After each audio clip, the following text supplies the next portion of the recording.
విజయసాయిరెడ్డి గారి అమ్మాయి సముద్ర తీరంలో రిసార్ట్ ఏదో కడతానన్నప్పుడు దాని మీదన పర్యావరణ ప్రాబ్లమ్ అంటే, ఇక్కడ నిరంతరం సముద్రంలో మత్స్యకారులు ప్రయాణించేటటువంటి రూట్‌నే ధ్వంసం చేసి రే ఇక్కడ రిసార్ట్‌లు కడితే, రిక్రియేషన్‌కి కడితే ఇది తప్పు కాదా? బాపట్ల మత్స్యకారులు రోడ్డెక్కి ఉద్యమించిన పట్టించుకోని పరిస్థితుల మీదన ఇప్పుడు సిపిఐ ఒక లేఖ రాసింది చంద్రబాబుకి.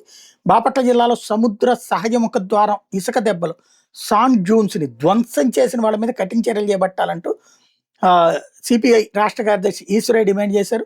గురువారం విషయం మీద చంద్రబాబుకి లేఖ రాశారు. పూర్తిగా ధ్వంసం చేసిన ఆకారపు సముద్ర ముఖద్వారాన్ని యథాతథంగా పునరుద్ధరించాలని కోరారు. పర్యాటక రంగ అభివృద్ధి పేరుతో శ్రీ భ్రమర ఇన్ఫ్రా సంస్థ యజమాని గల్లా రామచంద్రరావు, అంటే మన గుంటూరు ఎమ్మెల్యే వాళ్ళ హస్బెండ్ అనమాట, బుర్ల వెంకట్రావు పద్మావతి సముద్రం ముఖద్వారం ధ్వంసానికి పాల్పడ్డారని లేఖలో పేర్కొన్నారు.